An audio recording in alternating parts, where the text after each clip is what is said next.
Bom, uma boa tarde a todos. Vamos iniciar mais um evento aqui do nosso Comitê Tributário.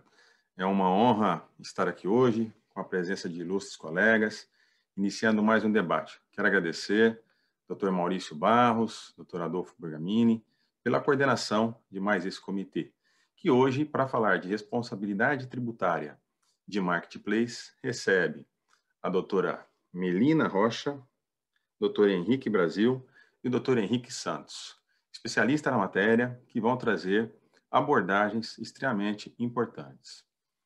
Lembrando que nós estamos no momento de pós-pandemia, ou ainda em pandemia, e é extremamente complicado acabar com incentivos fiscais ou aumentar responsabilidade tributária de entes marketplaces.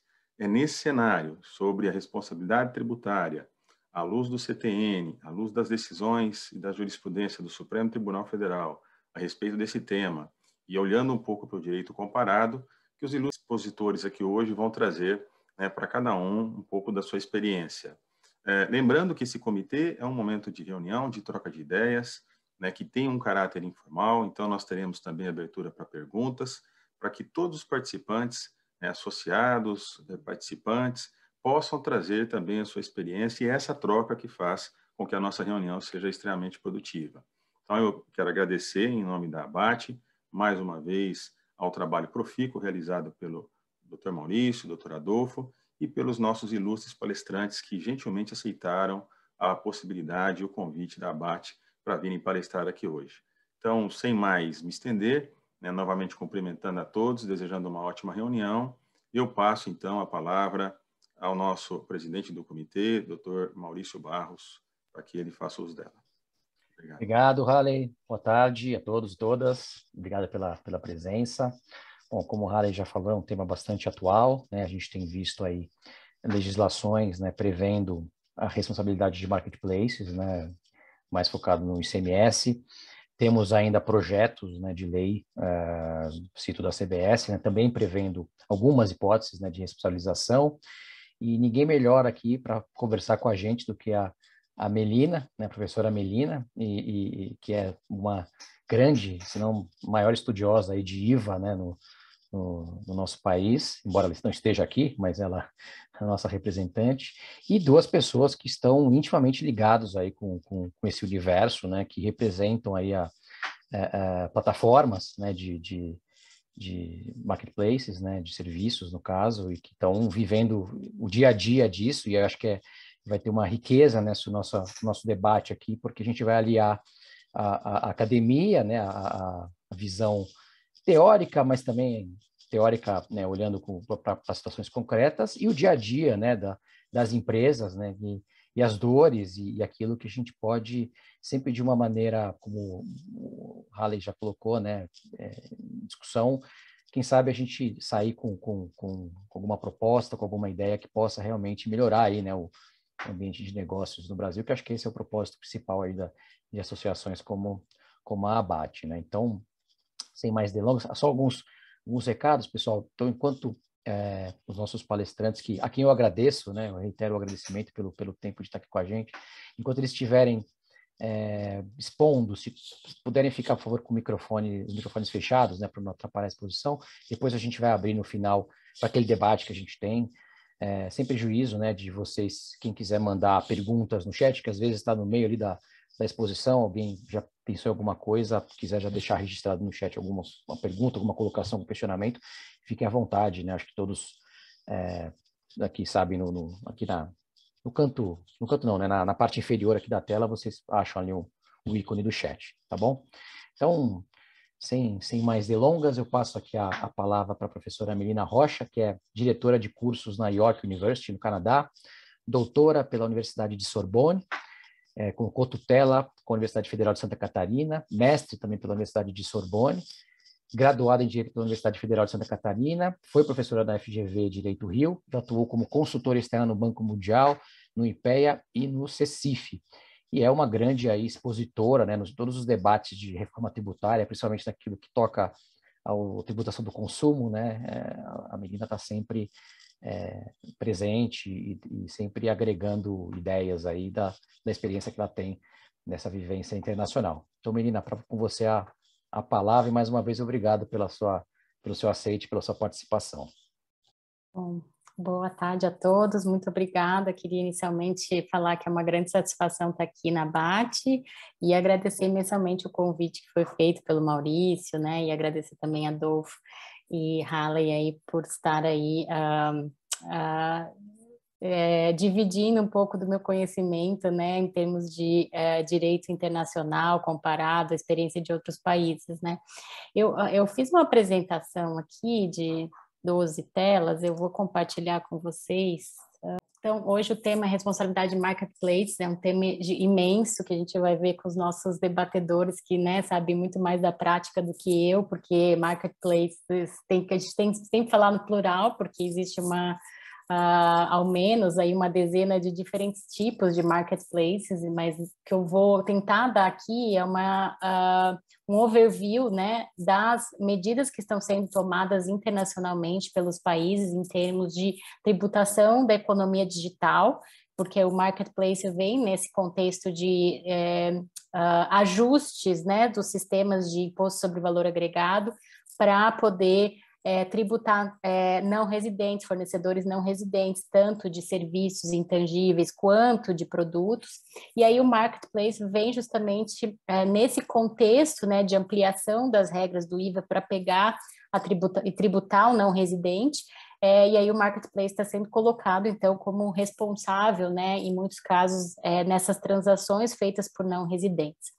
Então, eu quero começar só falando um pouquinho do IVA e da economia digital, né? Porque muito tem sido discutido aí no Brasil, e aí tem um grupo, né, de especialistas que tem falado, o IVA ele não está preparado para a economia digital, o IVA ele foi criado na década de 60, num outro contexto, numa economia tangível, em que você tinha produtos tangíveis ultrapassando fronteira, que era possível você, então, tributar pelo IVA, justamente porque você tinha a possibilidade de ver onde o produto está saindo, onde está chegando, e aí por isso que hoje o IVA não seria um tributo adequado, né, para tributar essa nova economia digital. É interessante, né, falar que essa discussão, primeiro, só existe no Brasil, nenhum país do mundo está falando que o IVA é um imposto atrasado, até porque a gente tem sistemas de tributação muito mais antigas, como o próprio imposto de renda, né, e o imposto sobre receita, faturamento, tal como os DST, que estão sendo propostos aí até para empresas de tecnologias, que foram, de certa forma, ultrapassados na história e estão retornando, né? O IVA justamente substituiu na União Europeia, quando ele foi implementado, tributos sobre receita ou faturamento, né? Justamente porque esses tributos têm por natureza, serem cumulativos e impactarem imensamente na economia. Então, nenhum país do mundo está falando que o IVA é ultrapassado, pelo contrário, o IVA, ele por ter uma base ampla, ou seja, ele tributa todos os bens e serviços, ele também, sem fazer qualquer reforma ou implementação, o fato gerador de um IVA, normalmente, ele atinge qualquer tipo de supply, né? A gente fala internacionalmente supply, que é a provisão de bens, de serviços, isso intangíveis, tangíveis, etc. Então, a própria legislação do IVA em todos os países já está preparada para tributar a economia digital. A grande questão, então, não é o modelo do tributo em si, é o enforcement desse modelo que deveria tributar toda e qualquer transação, principalmente nas transações que vêm de fora do país. Por quê? Porque o país, obviamente, ele tem uma restrição quanto ao enforcement, né? Que ele só pode exigir, até então, só exigia o registro para residentes no país, ou que tinha estabelecimento permanente, ou que pudesse, então, fiscalizar, né, de uma forma mais eficiente. E o que acontece com a economia digital é que você tem cada vez mais fornecedores não residentes no país, sejam fornecedores de intangíveis, de tecnologia, de software, de streaming, ou de serviços, ou mesmo de bens, né, que a gente tem aí uma grande quantidade de bens vindo da China, de baixo valor. Então, A questão é como aplicar e tributar o IVA a essas operações, né? Porque, em tese, isso já estaria abrangido no IVA, né? O IVA é o imposto no destino, então, toda e qualquer operação que se destina a qualquer país, que tenha por destino final um consumidor de determinado país, pelo modelo de IVA já seria tributado. Mas a grande questão é como cobrar essa tributação, sendo que o fornecedor está fora do país. Então, a questão toda que a economia digital trouxe, o desafio é a questão de enforcement dessa base ampla do IVA quando o não residente está fora do país. E aí a gente tem, e é muito comum na discussão internacional, dividir esse problema em dois tipos. Um problema que diz respeito a transações B2B, business to business, então quando algum inscrito fornecedor que está no país importa um produto de um não residente, em princípio isso não causa maiores problemas em termos de sistema de IVA, porque, em princípio, o IVA deveria incidir, e ao incidir, como é uma pessoa, um business, né, uma pessoa inscrita, ele vai, em princípio, se creditar de todo aquele IVA que ele pagou. Então, quando a operação é B2B, em princípio não traz problemas, porque é um problema de cash flow, né? Ele pagou o IVA, deveria pagar o IVA, mas como ele tem direito ao crédito, esse IVA, de certa forma, não causa impacto na arrecadação dos países. O grande problema são as operações B2C, quando o não residente, ele vende uma mercadoria, um serviço ou um intangível para um consumidor final.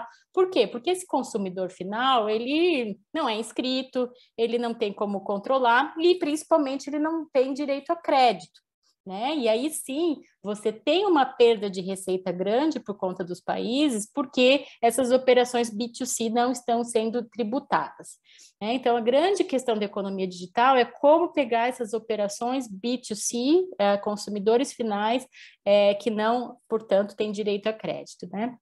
E aí, como eu falei, o problema está todo no controle, na fiscalização, no enforcement e não no modelo em si.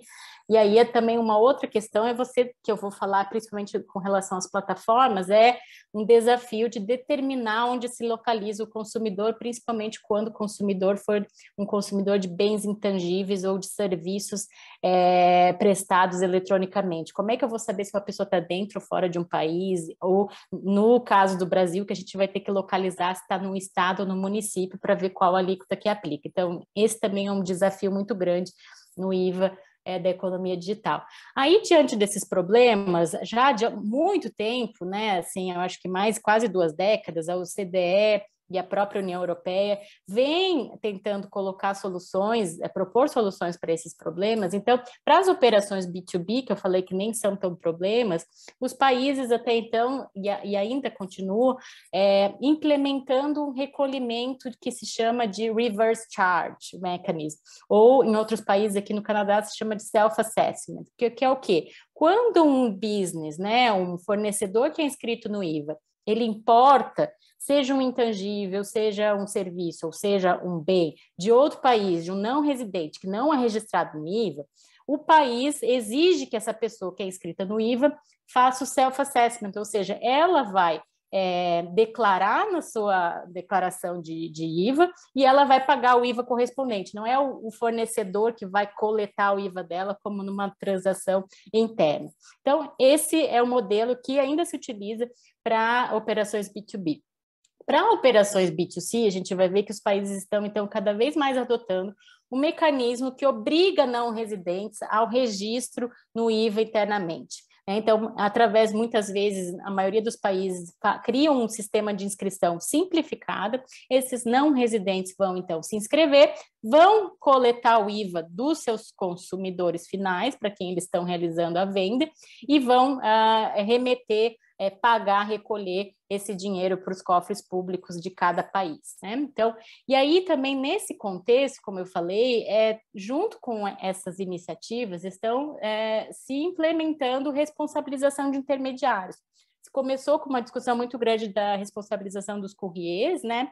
da FedEx, da UPS, que fazem justamente a entrega desses produtos de baixo valor, aos consumidores finais. Então, se iniciou com essa discussão. E mais recentemente, que não é tão recentemente, é também uma discussão mais antiga, a responsabilização das plataformas, e aí que a gente entra no nosso tema de hoje, né? Porque muitas vezes também os fornecedores não residentes, eles são muito pulverizados, né? Você imagina, se você pegar cada não residente que está fornecendo a país... vocês estão vendo a minha tela ou tá... Então, tá. É que para mim não está aparecendo. Se vocês pegarem cada fornecedor não residente que está fornecendo alguma coisa para o Brasil, é muito mais fácil você concentrar a responsabilização através da plataforma que está realizando aquela intermediação do que você ir atrás e exigir a inscrição de cada fornecedor não residente. Então, aí que entra a responsabilização das plataformas, dos marketplaces.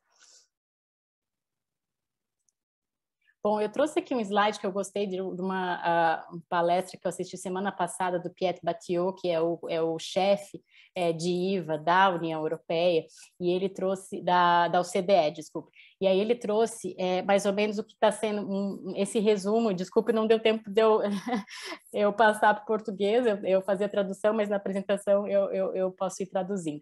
Bom, e aí é muito importante que se fale que há esses dois modelos muito distintos, né? Um modelo em que a provisão de serviços intangíveis, e aí isso daí pode ser feito diretamente pelo não residente, pelo provedor não residente, ou através de uma plataforma digital. Então, há dois modelos, né? Diretamente pelo fornecedor ou através de uma plataforma.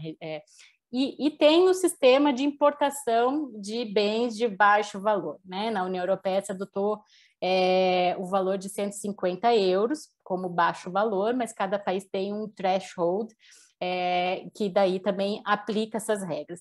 E aí muito mais você dá muito mais esse segundo sistema, é que o marketplace tem uma função mais, digamos assim, estendida de responsabilidade. A gente vai ver, então, que não só é colocada a responsabilidade, mas como uma responsabilidade quase que exclusiva dessas plataformas digitais, que no lugar do fornecedor vão coletar e recolher aos cofres públicos essas vendas feitas por não residentes, por fornecedores não residentes. Bom, aqui só alguns também dos slides deles, né? Só para vocês terem uma ideia que, bom, desde 2015, a gente começou esse movimento todo em 2015 na União Europeia com a One Stop Shop, depois Mini One Stop Shop. O que aconteceu na União Europeia? Em 2015, eles transformaram operações de serviço de telecomunicação, serviços entregues eletronicamente e broadcast, então os TBEs que eles chamam, né? Esses três tipos de serviços intangíveis, eles passaram da origem para o destino. Ao passarem da origem para o destino, a coleta no destino, então vejam que só em 2015 que o IVA europeu se tornou verdadeiramente no destino. Até então, parte, principalmente nesse serviço que se chama TBEs, era recolhido na origem. Quando se passou para o destino, se viu a necessidade de se formar um processo de registro e de coleta único, né, que se chama One Stop Shop, depois Mini One Stop Shop, para justamente facilitar esse fornecedor de bens intangíveis, de serviços, a facilitar a arrecadação por parte dessas pessoas, ao invés de se registrar em cada país da União Europeia, eles se registram em apenas um, pagam e recolhem somente um, e aí esse sistema vai dar conta, né, de fazer a distribuição das receitas respectivas.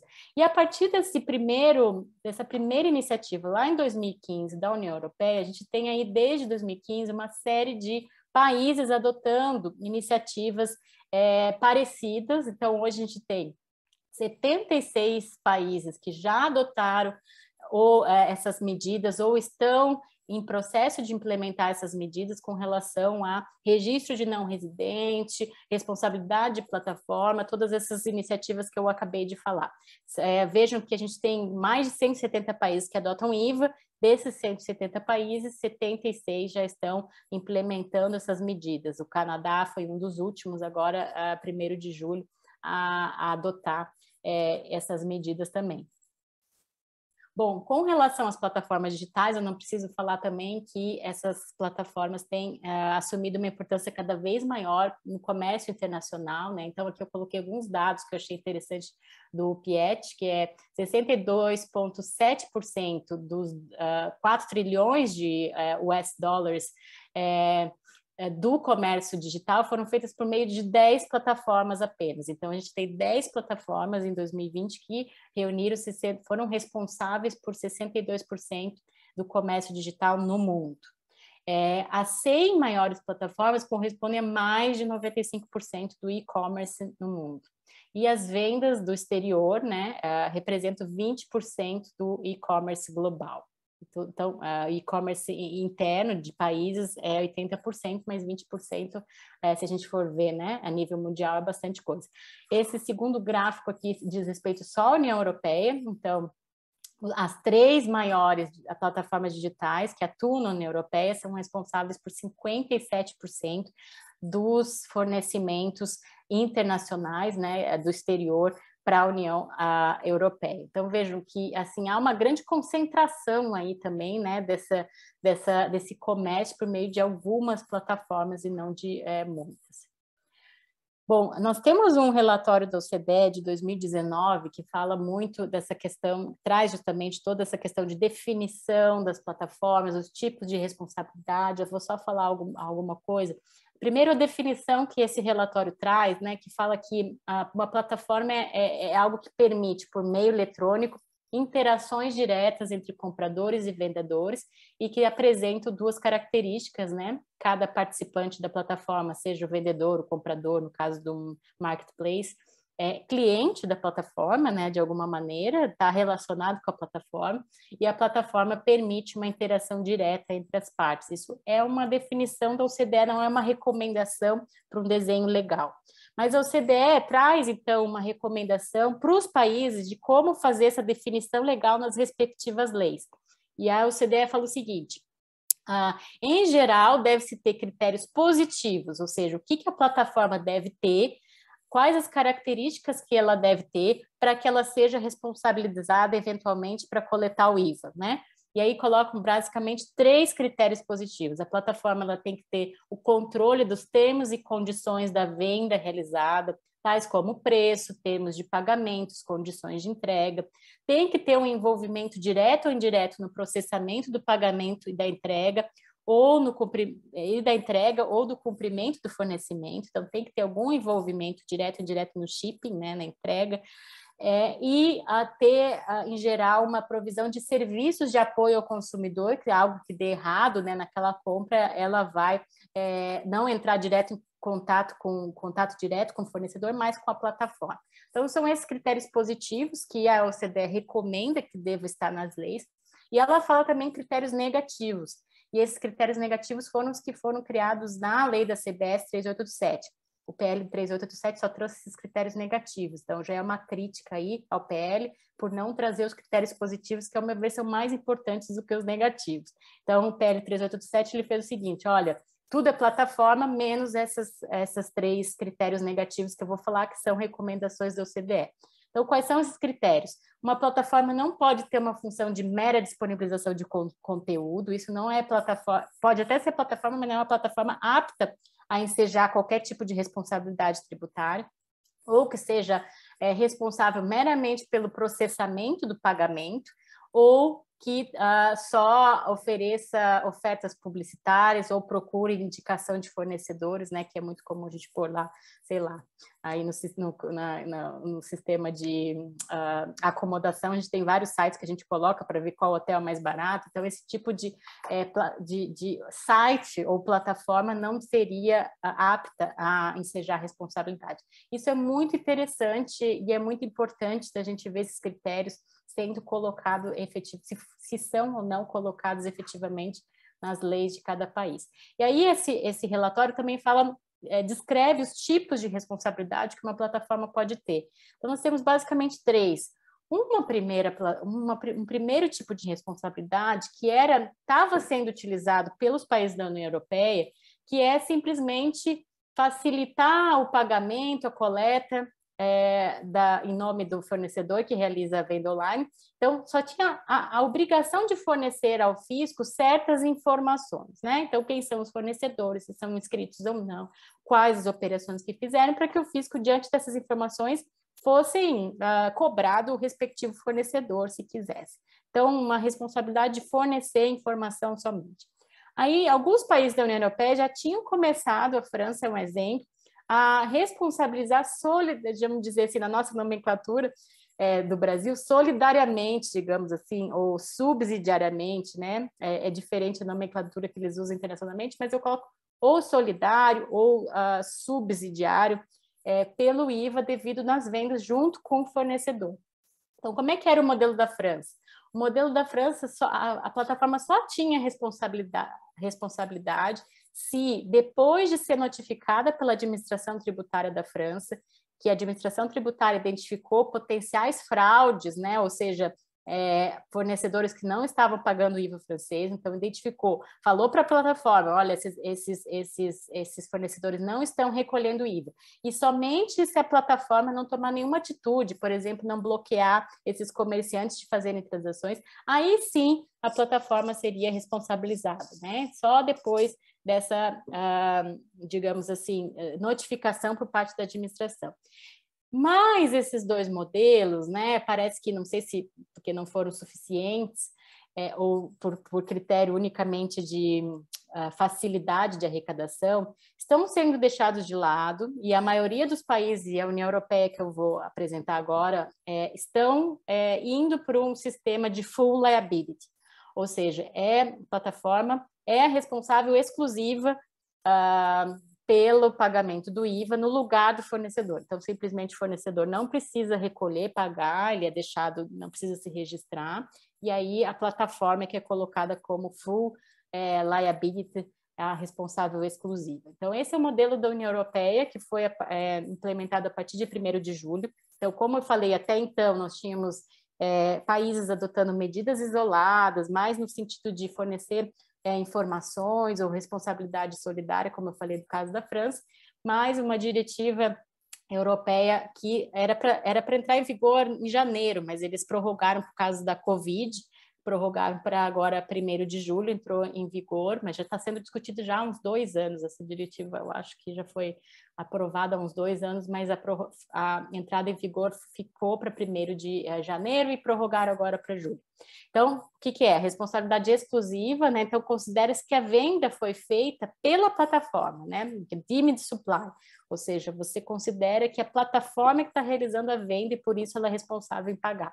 E aí, essa regra também vale para importações de bens até o valor de 150 euros, como eu falei, e aí venda realizada por fornecedores de fora da União Europeia para um consumidor de dentro da União Europeia. Que eu trouxe um modelinho, então, um fornecedor na China, né, que não tem warehouse na União Europeia, vende diretamente ao consumidor na Alemanha ou na Polônia, transporta, né, fica responsável pelo transporte das mercadorias, e essa venda é feita através do online marketplace, e aí esse online marketplace passa a ser o responsável exclusivo em fazer esse pagamento do IVA, né, no lugar dessa fornecedor. Isso que funciona a full liability, e obviamente para B2C, né, para consumidores finais.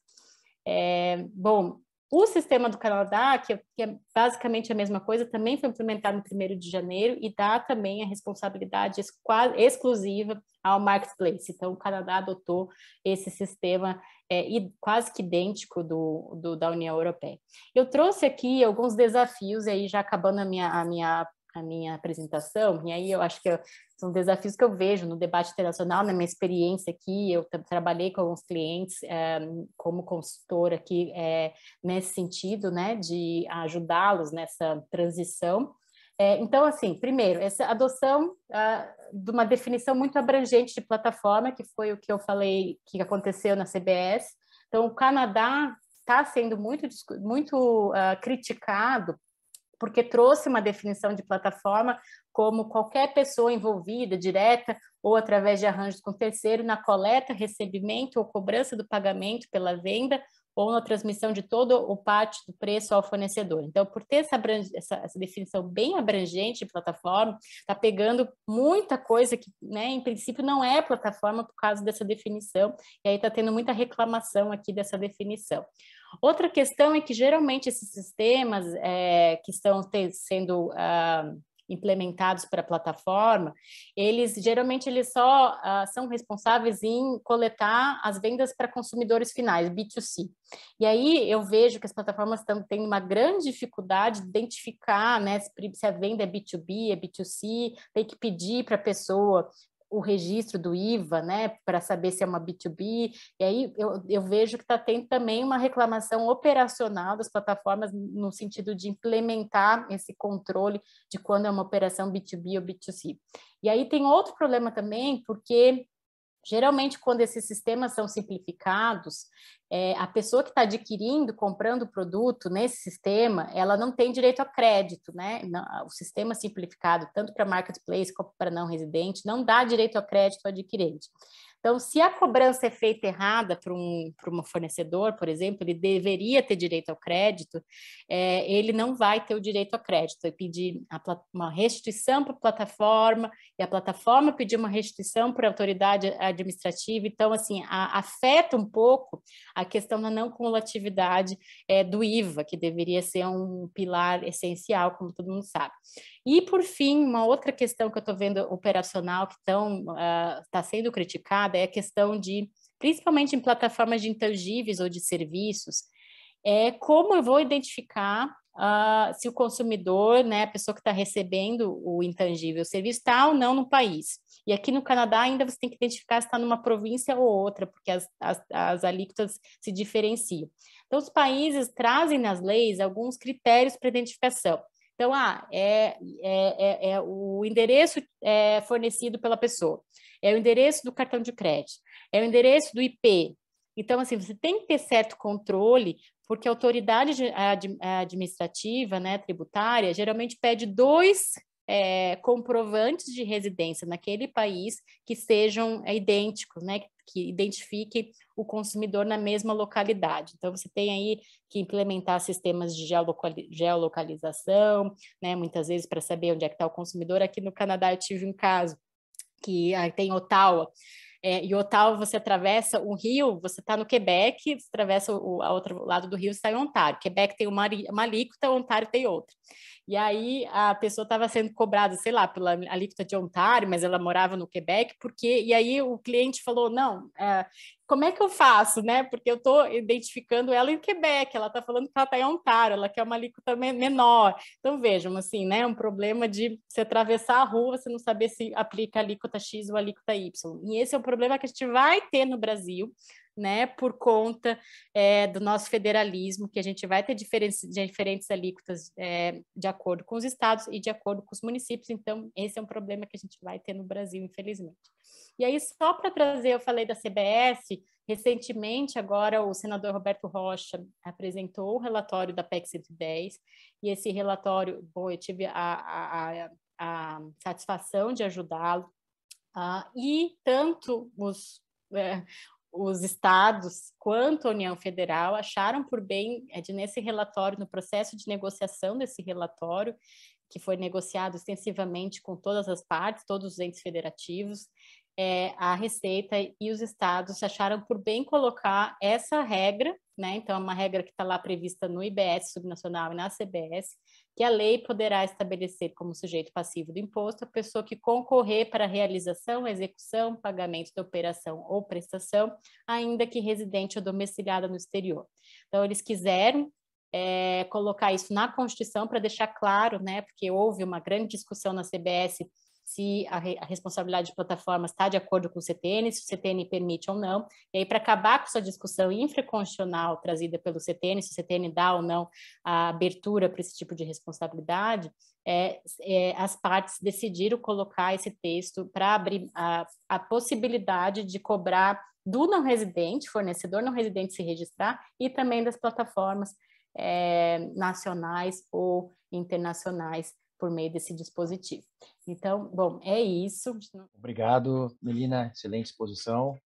eu acho que tem várias questões, né, para a gente pensar, né, no como implementar isso no Brasil, né, como tropicalizar isso, né, para a realidade brasileira, né, porque a gente tem aí, tem um CTN, a gente tem uma questão federativa que, de certa forma, conversa um pouco com o problema do Canadá que você colocou, mas a gente tem também um regimento, né, normativo bastante peculiar com relação ao sistema tributário, né. Não sei se o Adolfo, você queria comentar alguma coisa ou já podemos passar para o... Muito rápido, só para aproveitar o gancho da Melina, que ela falou dessa transição que a União Europeia está experimentando, né? Onde eram responsáveis apenas as empresas que não prestavam informação ou que ficavam quietas diante de uma intimação do fisco, e agora é um momento para que haja uma responsabilização maior, até mesmo exclusiva, pelo que eu entendi, né? Vão ser exclusivamente responsáveis, não solidariamente, se é pelo que eu entendi. Aqui em São Paulo, Maurício, a gente tem um problema pobre, né, como você bem comentou, peculiar. Aqui em São Paulo a gente tem no RICMES 3 dispositivos que versam sobre esse tipo de responsabilização, está no artigo 12. Um deles fala sobre situação irregular, que não se aplica aos novos casos que nós estamos tratando, e 2 falam sobre situações ou em leilão, em que o leiloeiro não presta uma ação, ou em operações feitas em ambiente virtual, e que a empresa responsável pela operação não faz a informação devido ao fisco. É um cenário normativo muito pobre, né? Ou seja, a empresa só é responsabilizada se não faz a prestação de informações conforme solicitado. E aí, nesse cenário, trazendo a bola mais para o que nós temos no Brasil, eu passo a palavra para o Henrique Santos, para ele dizer para a gente o que o Uber pensa a respeito de tudo isso que a gente está vendo, sobre o que o CMS fala em São Paulo e outros estados. O Henrique, ele é head de tax do Uber aqui no Brasil e vai ter muito o que falar para a gente. Henrique, está contigo. Legal, obrigado, Adolfo. Excelente gancho aí para iniciar a minha fala. E é sempre um desafio falar logo na sequência aqui da Melina, mas eu acho que é legal porque muitos dos pontos que ela trouxe na fala dela, a gente não combinou, mas curiosamente esses pontos se encaixam com a minha visão a respeito dessa questão da responsabilização, pensando nos negócios da Uber, né, em mobilidade e delivery. Mas, bom, então, até me apresentando, sou Head de Tax aqui da Uber, dos negócios tanto de mobilidade quanto de delivery.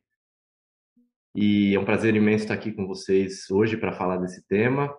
Queria até agradecer ao Maurício, Halle e Adolfo pelo convite, e de novo a Melina e ao Henrique pela oportunidade da gente debater essas diferentes perspectivas. Eu acho que muito do que a Melina trouxe vai ter um encaixe com a minha fala. Acho que desde que essa questão da responsabilidade dos marketplaces começou a se desenvolver no Brasil em meados de 2019, eu tenho participado de diversos debates a respeito do assunto, inclusive alguns com o próprio Confas. Então, acho que eu estou com uma expectativa aqui bem alta para o papo que a gente vai ter. Acho que vai ser muito legal ter mais reflexões a respeito. Mas eu vou começar minha fala com uma rápida contextualização para nivelar aqui. Eu não sei quanto todo mundo está para além da questão de São Paulo que o Adolfo trouxe dos outros estados. Então, eu vou contextualizar rapidamente, depois eu vou trazer algumas reflexões com um viés bem pragmático, bem focado nos desafios que eu tenho enfrentado no dia a dia, e, de certa forma, até uma abordagem mais cooperativa.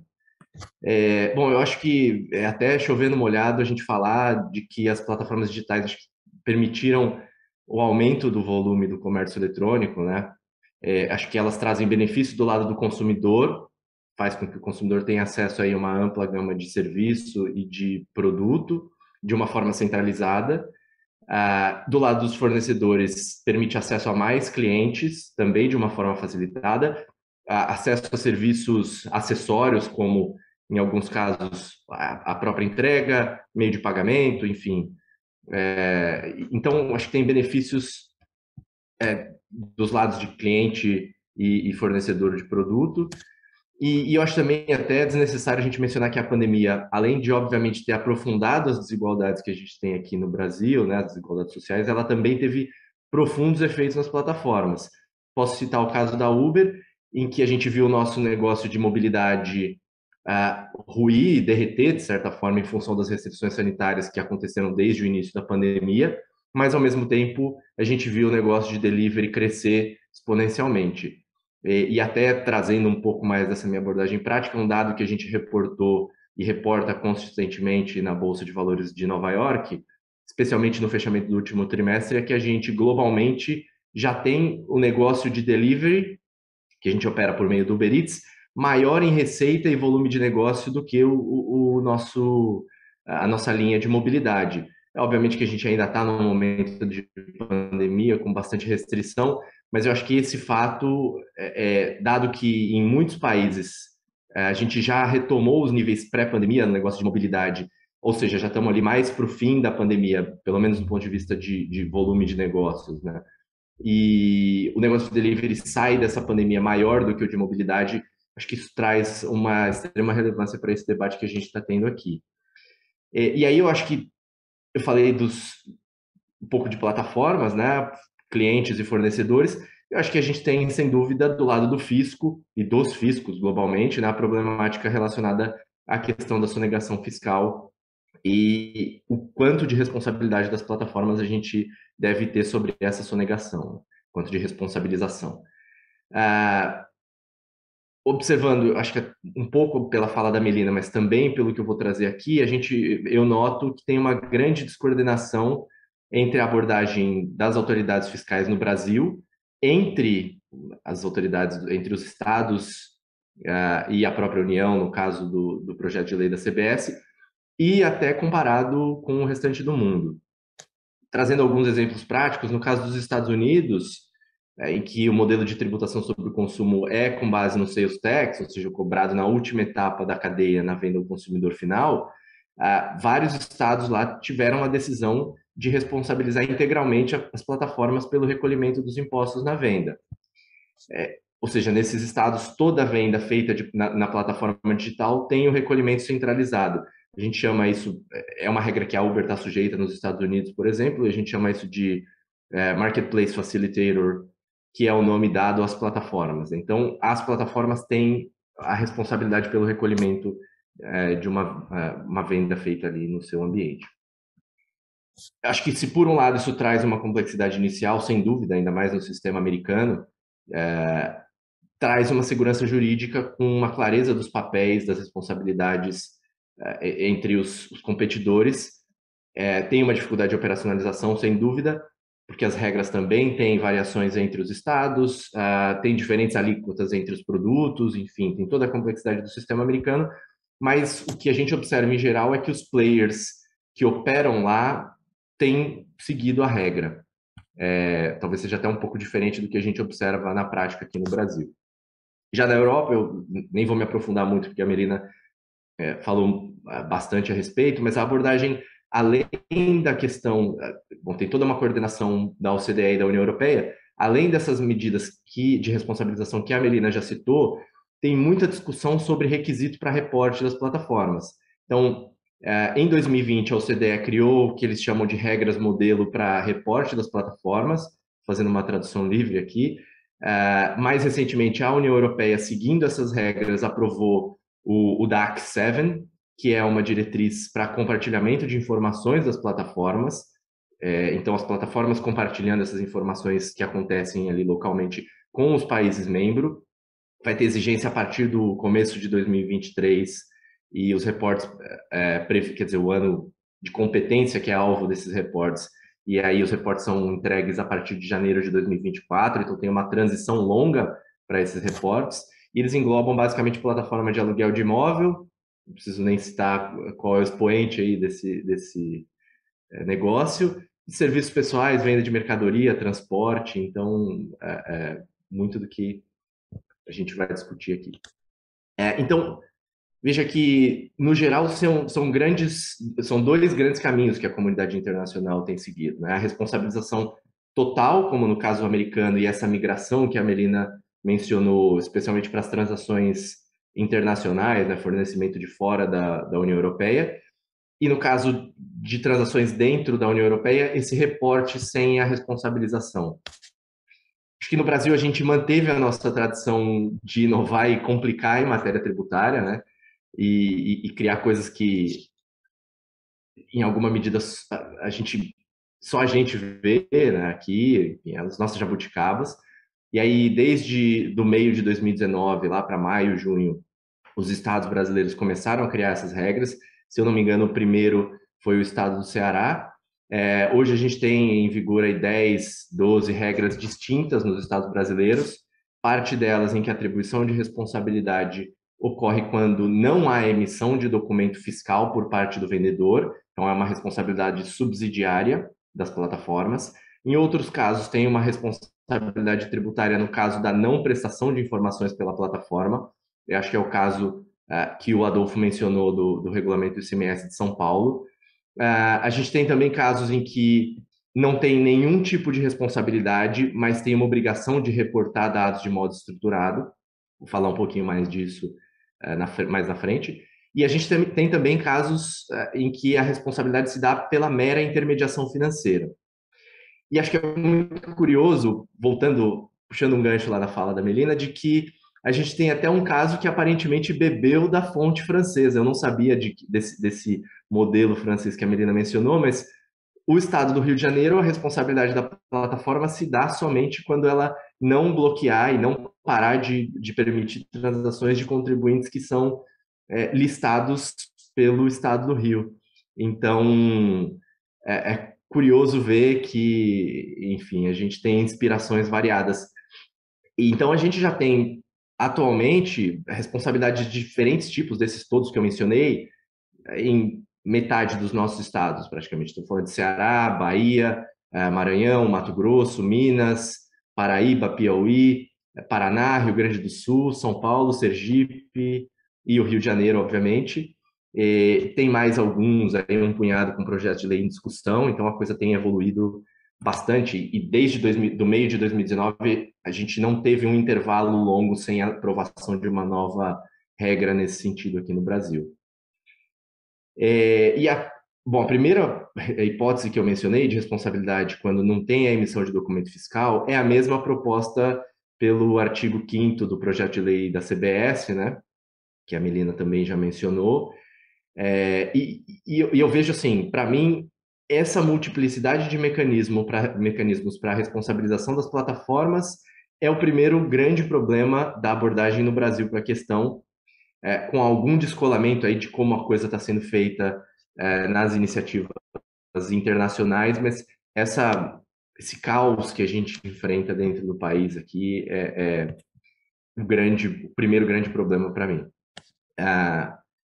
Então, eu vou falar um pouquinho mais do que eu vejo de pontos aqui no Brasil, mas eu queria só fazer um parêntese para dizer uma coisa que eu costumo sempre dizer quando eu participo de fóruns de discussão sobre responsabilidade tributária das plataformas, que é, a meu ver, se uma plataforma tem como parte do seu modelo de negócio a sonegação ou a não conformidade tributária, então, para mim, essa plataforma não tem um modelo de negócios.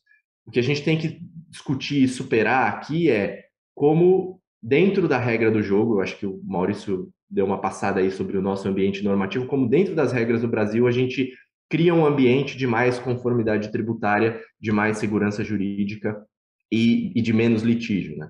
Então, eu quero deixar de lado, na minha fala hoje, a questão de se há possibilidade ou não de atribuição de responsabilidade a terceiros por meio de lei ordinária, acho que é a discussão que a CBS sofreu bastante, as leis estaduais também, a discussão de artigo de aplicação do 124 e do 128 do CTN, a controvérsia de reserva de lei complementar para atribuição desse tipo de responsabilidade, e eu vou trazer então uma abordagem um pouco mais prática e cooperativa, porque eu acho que a gente precisa em algum momento ser capaz de superar esse tanto de problema.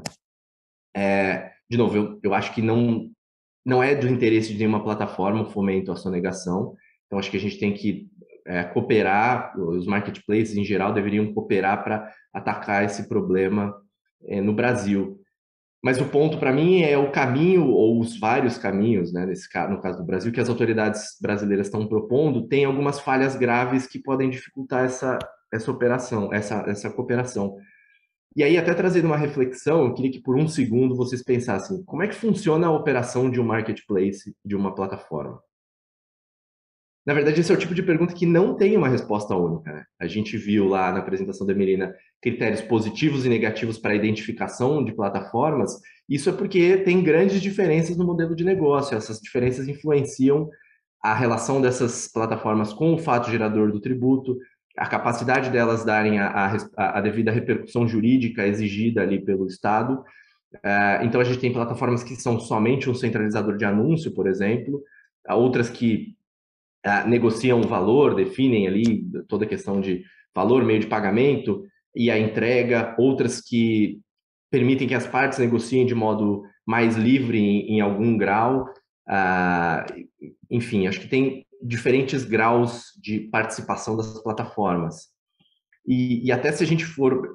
Vou pegar um pedaço específico aqui, que é o meio de pagamento. A própria Uber reportou em 2019, acho que foi a última informação pública que a gente disponibilizou a respeito, que mais de 6 bilhões de dólares que a gente transacionava na plataforma eram pagos em dinheiro diretamente entre usuário e motorista.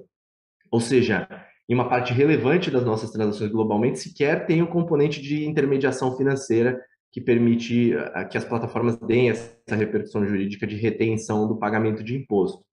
Então, eu acho que é bem possível acontecer um cenário em que a plataforma recolhe o tributo, e aí falando do Brasil, que é um mercado extremamente desbancarizado ainda, né? Então tem muitas transações que acontecem com meios de pagamento ali mais arcaicos ou até fora dos meios da plataforma. Então é possível que a plataforma recolha um tributo de um terceiro, porque ela tem responsabilidade subsidiária sobre isso, e depois ela precisa correr atrás desse terceiro para recuperar o que foi pago, tomando para si o risco dessa inadimplência, que vira aí uma inadimplência tributária, né, de certa forma. Então, acho que o segundo grande problema da abordagem brasileira, para mim, é não definir quais são os critérios, ou não definir de uma forma completa os critérios para a responsabilização da plataforma e o que é uma plataforma, deixando todas meio que no mesmo balde ali, né, no mesmo cesto. Apesar de o artigo 6º do projeto de lei da CBS ter tentado listar alguns desses quesitos para atribuição de responsabilidade, para definição de plataforma, me parece insuficiente. Eu acho que eu concordo integralmente com a Melina nesse ponto. Assim, os critérios negativos estão ali, mas falta mais. Então, fico feliz que a gente compartilha dessa visão. E acho que o terceiro grande problema da forma como os estados brasileiros estão seguindo isso, e até o próprio o projeto da CBS está seguindo, é de ordem prática, porque apesar de parecer que é simples responsabilizar pelo recolhimento do tributo quando a nota fiscal não é emitida, o que isso significa? Bom, primeiro que a plataforma precisa ter acesso a essa nota fiscal, o que não necessariamente acontece, já que muitas vezes ela sequer participa da entrega física. A plataforma está distante das partes que estão ali envolvidas na entrega física, né? Mas também não basta ter acesso à nota fiscal. É preciso validar e confirmar que essa nota fiscal condiz com a venda efetuada. Se for, pensando aqui já bem avançado no mundo real, né? Se for uma foto de uma nota fiscal, tem que estar legível. Enfim, tem diversas questões que não... Quando a gente olha o artigo 5º, por exemplo, da CBS, ou mesmo os dispositivos estaduais, parece tão simples quanto, é só olhar uma nota fiscal. Só que o nível de complexidade operacional envolvido com só olhar uma nota fiscal enfim, no mínimo exigiria um desenvolvimento de alguma solução tecnológica para otimizar esse processo e para fazer essa coisa acontecer. E eu acho que quem tem familiaridade com as plataformas sabe que uma grande questão que toda plataforma busca é a escalabilidade dos produtos e serviços. Fazer uma coisa de um modo que seja cada vez mais escalável, para atingir um tamanho de mercado que hoje os fundos chamam muito de TAM, né, que é o mercado atingível total, o Total Addressable Market. Para isso você precisa de uma solução escalável, padronizada e que consiga chegar ali mais facilmente. E não me parece escalável a conferência e tratamento manual enfim, dezenas de milhões de transações que acontecem nas plataformas todos os dias. E aí, ainda que essa questão toda operacional seja superada, eu tenho uma preocupação grande com o desequilíbrio competitivo. Se a gente pegar, por exemplo, a Uber a Uber decidir no Uber Eats recolher o ICMS dos restaurantes que não compartilharem a nota fiscal de venda por algum motivo, mas os concorrentes não fizerem o mesmo, o que naturalmente acontece é um movimento de que os restaurantes que não querem cumprir com essa diretriz mudam o negócio para as outras plataformas de delivery que não têm essa regra. Então a gente precisa de normas fortes, com segurança jurídica e que não criem esse tipo de desequilíbrio. Senão, só o que vai acontecer é uma migração ali, é como se a gente tentasse segurar o negócio e escapa por meio dos nossos dedos, né? Acho que tem um ponto do fim da fala da Melina sobre a não cumulatividade do imposto, e especificamente no ICMS, eu vejo esse problema também na atribuição de responsabilidade pelos estados, mas que foi completamente ignorada. Mas eu acho que vou até deixar de lado esse ponto, porque acho que daria para passar horas discutindo essa questão da não cumulatividade e, enfim, do que acontece com as entradas de um restaurante, os insumos de um restaurante que são creditáveis, mas sem dúvida esse desafio que foi apresentado pela Melina como de fora do Brasil também é observado aqui e, a princípio, foi pouco abordado pelos estados, né, essa questão da não cumulatividade.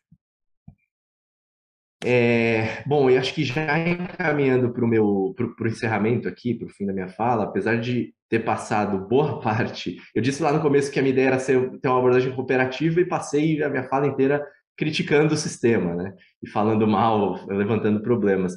Mas é porque realmente eu acredito que a gente precisa exigir das plataformas um papel menos passivo do que as plataformas têm hoje a respeito dessa sonegação. Acho que dentro do que o nosso ordenamento jurídico permite, especial pensando na razoabilidade, na capacidade contributiva, na não cumulatividade, mas eu vejo dois grandes caminhos a seguir. Primeiro é seguir na sistemática de reporte em linha com algumas regras europeias ali, com obrigação de reporte que vão permitir com que o Estado exerça seu papel de fiscalização. Inclusive, nisso, o nosso Confas foi bem pioneiro aqui, né? Já que ao longo de 2020, o Confas estendeu aos marketplaces o preenchimento, a obrigatoriedade de preenchimento e entrega da DIMP, que é uma obrigação acessória que originalmente era usada para meios de pagamento, mas então, a partir do fim desse ano e iniciando no ano que vem, todas as plataformas têm que entregar detalhes das transações feitas pelos vendedores por meio ali dos seus ambientes. Então, acho que é uma iniciativa que traz uma padronização da regra nos estados, ao mesmo tempo em que a gente ainda vai ter aqueles penduricalhos das 13, 14, 15 regras para cada um dos estados que eu mencionei. Então, a gente ainda está convivendo com alguma insegurança. Mas me parece que as normas estaduais não colaram muito, né? De novo, a DIMP e esse caminho do reporte me parece bem adequado. Um outro caminho a seguir é um regime de substituição tributária total, que a Melina chamou de full liability, né, se eu não me engano, que é nos moldes do modelo americano e de alguns outros lugares. E acho que é importante a gente trabalhar com segurança jurídica, construir esse modelo de modo a evitar litígios e esses desequilíbrios competitivos que eu mencionei. Mas apesar de, putz, eu sou de uma plataforma e estou propondo esse modelo, então vocês podem imaginar, polêmico. É que eu costumo dizer que eu prefiro um sistema de tributação, de substituição tributária plena, com maior harmonização entre os estados e maior segurança jurídica, do que o que a gente tem hoje, que é um sistema que tem um descolamento aí do mundo real, na minha opinião.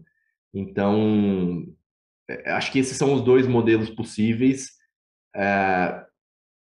Acho que a gente ainda tem que avançar muito no debate, na participação das plataformas, na criação desses modelos, até para, se a gente quer copiar o que tem sido feito lá fora, as plataformas participam mais abertamente, com maior frequência das discussões lá na OCDE, por exemplo, na União Europeia.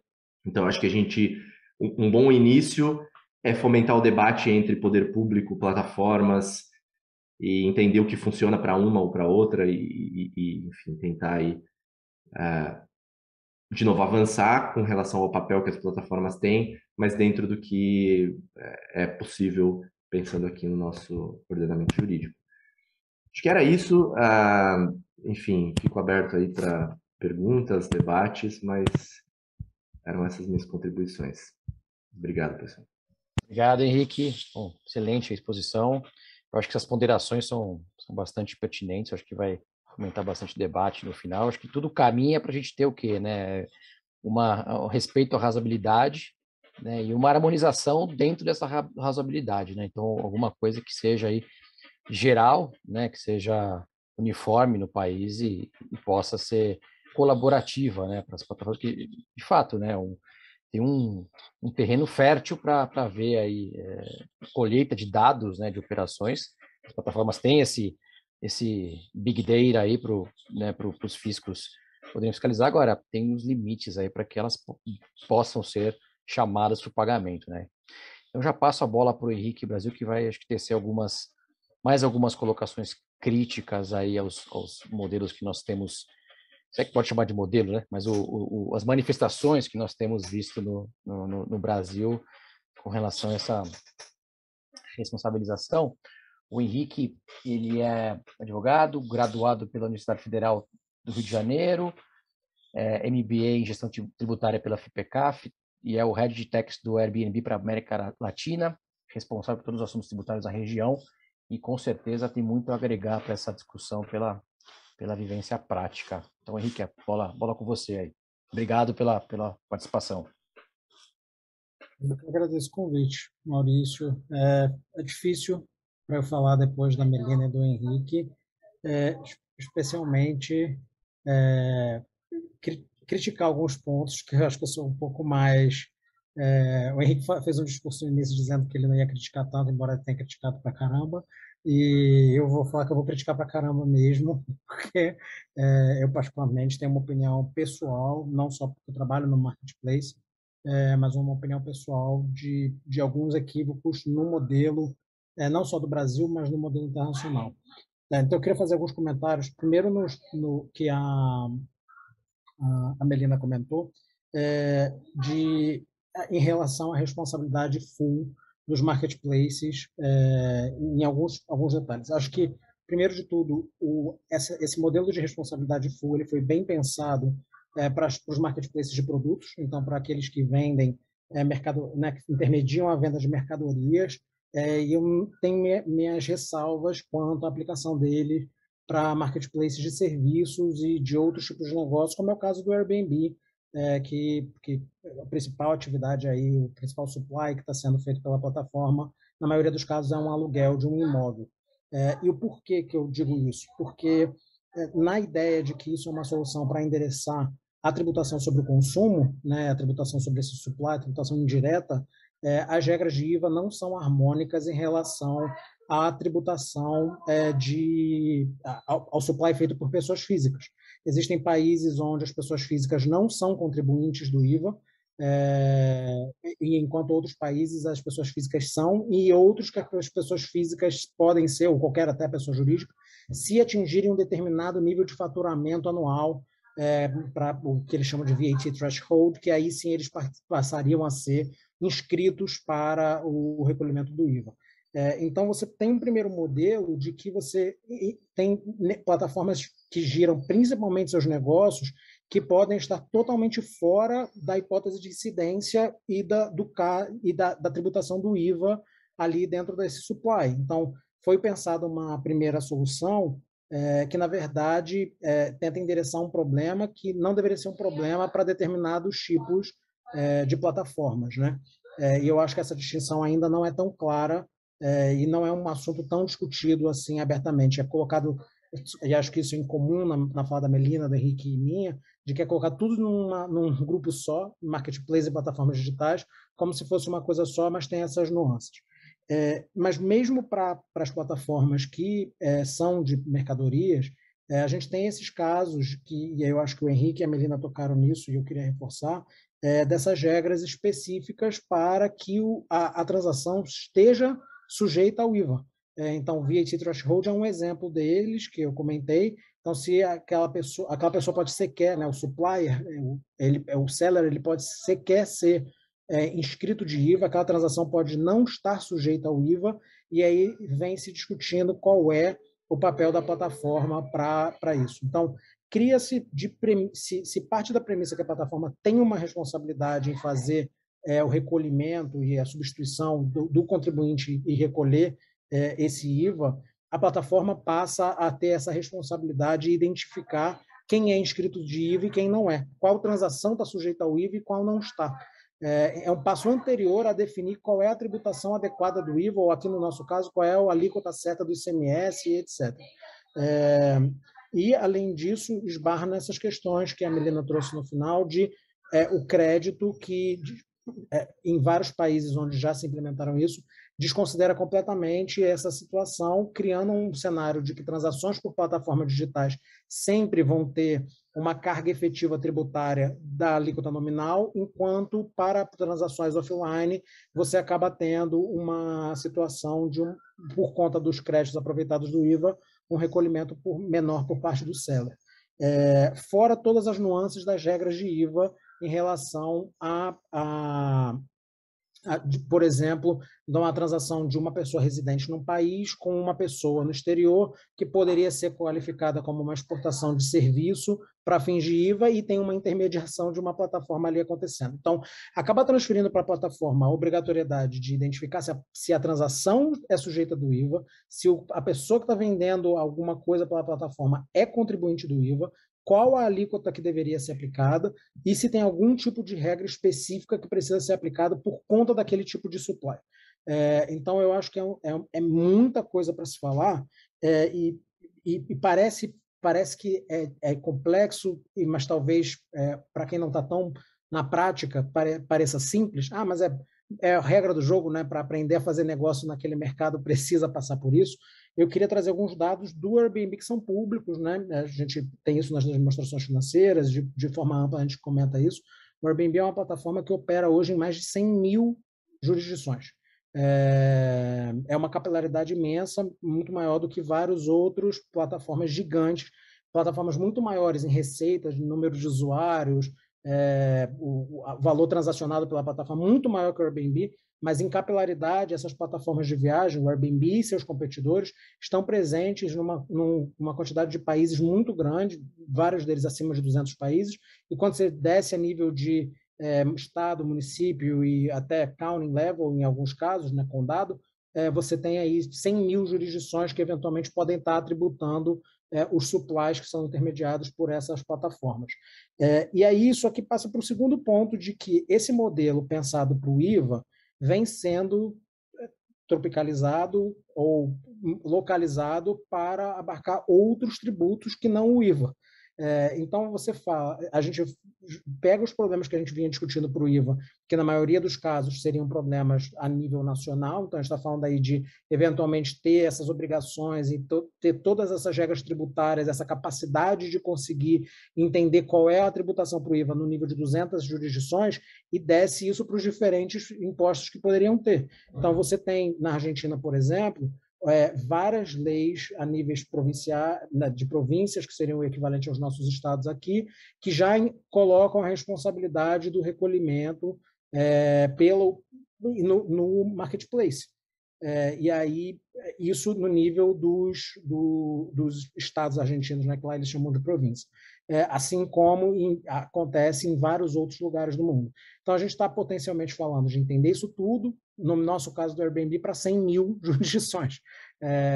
Basicamente, o que a gente faria da vida é parametrizar sistema, conseguir atender a obrigação tributária e recolher impostos nessa quantidade de jurisdições. Então, eu acho que se mirou, em forma geral, a solução internacional foi bem pensada e discutida para um determinado modelo de negócio, endereça a preocupação do fisco claramente para alguns detalhes, mas ignora alguns dados do mercado e das plataformas como elas funcionam em relação a modelos de negócio e essa questão de fato, ser escalável isso ou não. E aí, alguns últimos detalhes do internacional, antes de eu falar do que eu acho do modelo brasileiro, é que o Henrique comentou sobre as leis nos Estados Unidos de Marketplace Facilitator, essas obrigações tributárias, elas, de fato, eu vejo uma aderência muito maior das plataformas cumprindo. Existem algumas que estão em discussão judicial, então isso vai ainda também sofrer algum tipo de evolução no próprio Estados Unidos. Uma coisa só que eu queria comentar e fazer um paralelo com o modelo do IVA ou qualquer outro modelo que essa solução pensada para o modelo do IVA, mas que poderia ser aplicado para os outros impostos, é que vários desses impostos nos Estados Unidos não têm algumas dessas complexidades operacionais do IVA.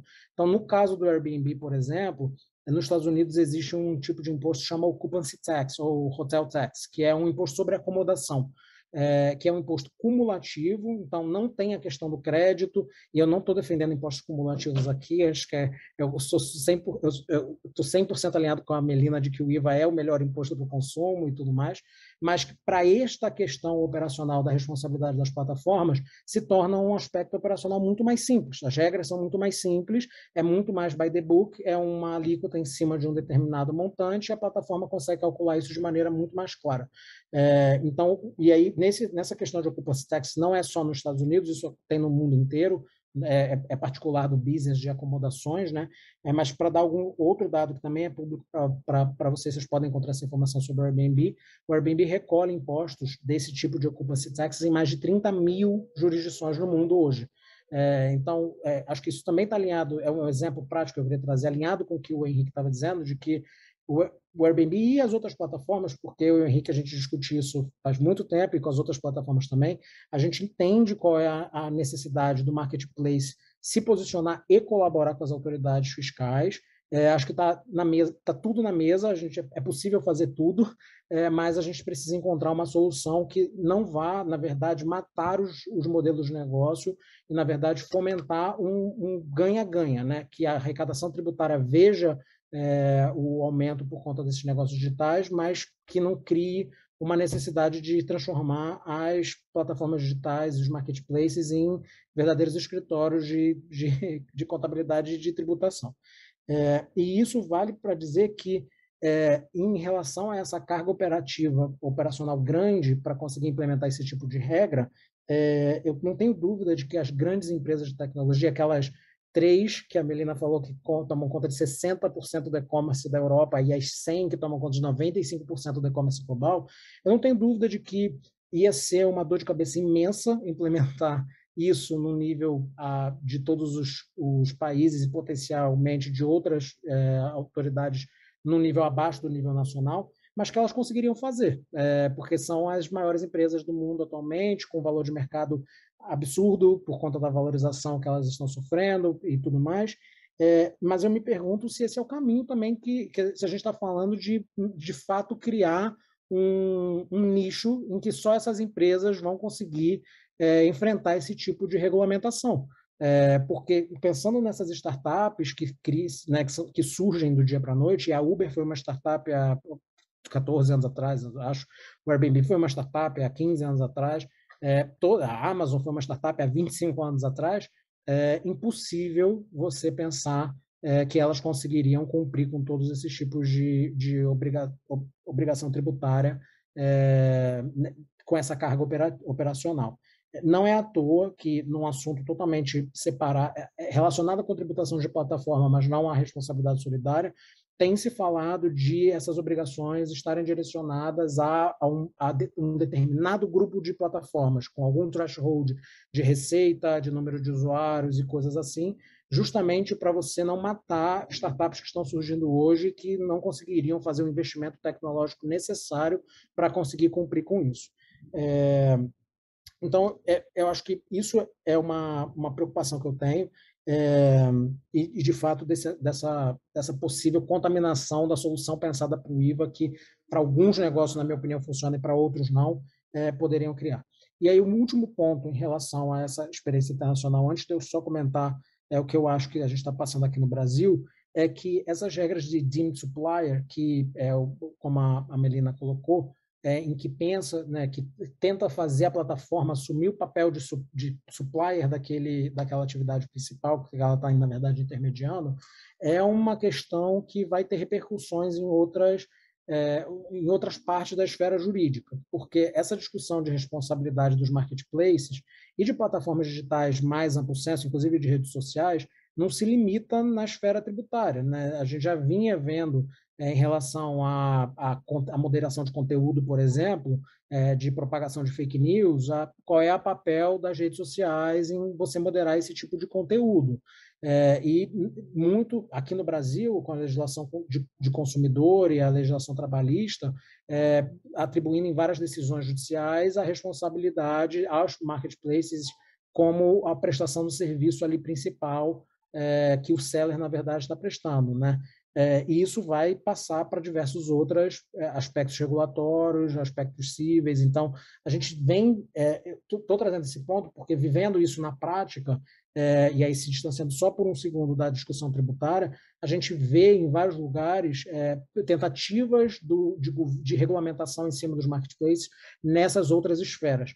E eu me preocupo que a gente tenha, de alguma maneira, avançado tanto na regulação, na legislação tributária ou na ideia tributária, e falar, está decidido, é assim que a gente vai fazer, sem pensar nessas considerações que vão ser... Bom, se a plataforma pode recolher imposto para 200 países e de acordo com essas regras diferentes, por que não pode cumprir com a legislação consumerista de 200 países e etc., embora tenha presença física em 4 lugares?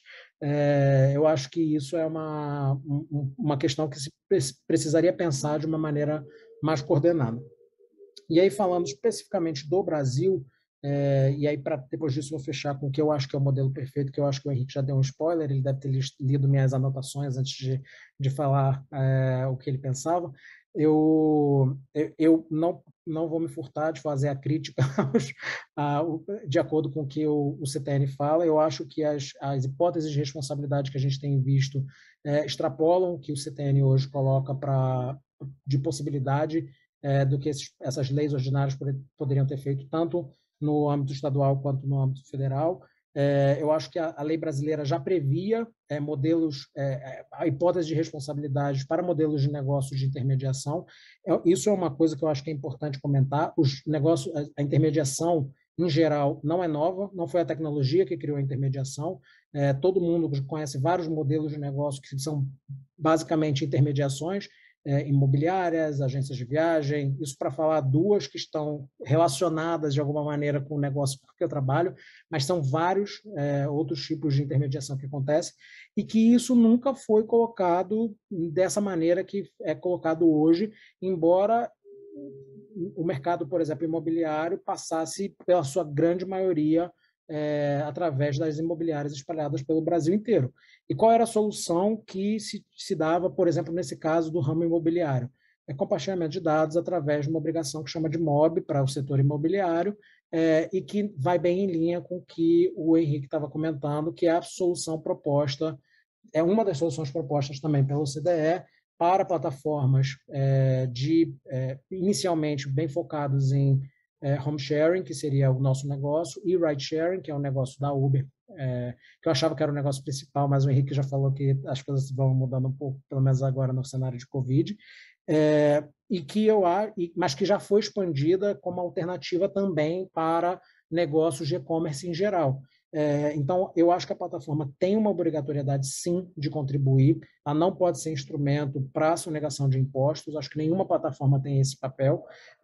Mas eu acredito muito nesse modelo de compartilhamento de dados que as plataformas façam com as autoridades fiscais, para que as autoridades fiscais tenham o mecanismo para garantir que os contribuintes estão pagando seus impostos da maneira adequada, e aí eventualmente com algumas dessas nuances, como o exemplo da França, que nesse caso eu discordo do meu xará, eu não acho ruim, eu acho uma ideia razoável até, de você ter uma obrigatoriedade de reportar os dados, permitir que a autoridade fiscal faça o seu trabalho de fiscalizar e entender se existe alguma fraude, alguma sonegação, e que a autoridade fiscal peça para a plataforma bloquear negócios daquele vendedor que não está pagando seus impostos, e, nesse caso, na omissão da plataforma, criar uma responsabilidade por infração nesse sentido, que ainda assim também precisaria ser adequada para a legislação brasileira, mas também acho que existe caminho para isso através de alterações legislativas. Então, o último detalhe que eu vou trazer em relação a essa questão de compartilhamento de dados que, na minha opinião, de novo, funciona, na minha experiência funciona, existem vários compartilhamentos de dados já. Óbvio que o DAC7 da Europa é o principal atualmente, mas já existia nos Estados Unidos um reporte que chama 1099, que está sendo expandido para mais transações a partir do próximo ano. Existem vários outros de países menores que, por isso, não ganham tanta atenção nas discussões tributárias, não tem tanto glamour. Na Estônia, a Dinamarca não são países tão interessantes quanto a União Europeia, mas vários países que mostram na prática de que o regime de compartilhamento de dados funciona. A minha única ressalva em relação ao regime de compartilhamento de dados é que sejam, e por isso, né, acho que as regras modelos da OCDE ajudam, tentar harmonizar quais são os dados que os países vão receber. Então, para não criar de novo uma complexidade operacional gigante, de que em algum país se pede o nome do cachorro, da tia, da avó, do representante legal da empresa que está vendendo pela plataforma, e uma questão de privacidade de dados. Porque a gente não pode esquecer, e isso é uma questão diferenciada para o Brasil, porque no caso do Brasil, a maior parte das empresas estão localizadas no Brasil, estão fazendo os negócios de maneira local. Não é à toa que eu estou aqui, o Henrique da Uber está aqui, e se vocês falarem com várias outras empresas de tecnologia gigantes, vão ter escritórios no Brasil, mas essa não é a realidade da maior parte dos países, em especial de países em desenvolvimento. E por que isso é importante de falar? Porque a gente está falando, então, de uma transferência internacional de dados de onde está localizada essa plataforma digital, seja nos Estados Unidos, seja na Europa, para esses outros países, para que essas autoridades fiscais consigam fazer o trabalho delas. E aí, de novo, vamos barrar em regras não de cunho tributário, de regras de privacidade internacional, que não permitem a transferência de maneira fácil para países não reconhecidos com um determinado nível de segurança em relação à privacidade de dados. Então, eu acho que embora eu acredite muito no modelo de compartilhamento de dados, existe um passo fundamental a ser dado em relação à privacidade, que são dois caminhos. Os países começarem a adequarem essa questão de reporte, digamos, de maneira unilateral da plataforma direto para eles, às regras da OCDE, e também passarem melhorias em como tratam as regras de privacidade de dados, sigilo fiscal e tudo mais, ou a extensão de convênios e de tratados internacionais para que esses dados consigam ser enviados, na verdade, para os países de origem dessas plataformas digitais e compartilhados através das autoridades fiscais. Então, no caso do Airbnb, se ele estiver localizado nos Estados Unidos, ele compartilha os dados dos usuários da Colômbia com a autoridade fiscal dos Estados Unidos e, por meio do tratado ou de um acordo multilateral, os Estados Unidos envia isso para a autoridade fiscal da Colômbia. Isso seria um exemplo possível. Mas acho que a gente ainda tem que dar muitos passos e, pensando nisso, o Brasil, então, com a rede de tratados que a gente tem, está muito atrás de conseguir endereçar essas questões. Acho que é isso, falei que eu ia falar mal mesmo, então acho que não foi surpresa. Essa é a minha opinião, mas eu estou totalmente de acordo com o Henrique no papel das plataformas, de que elas de fato precisam ajudar, e eu acho que existem vários exemplos positivos de como elas ajudam sim, já hoje em vários lugares, as autoridades fiscais a verem o dinheiro dos tributos pagos em negócios feitos por plataformas digitais. Legal, Henrique. Obrigado. Excelente exposição.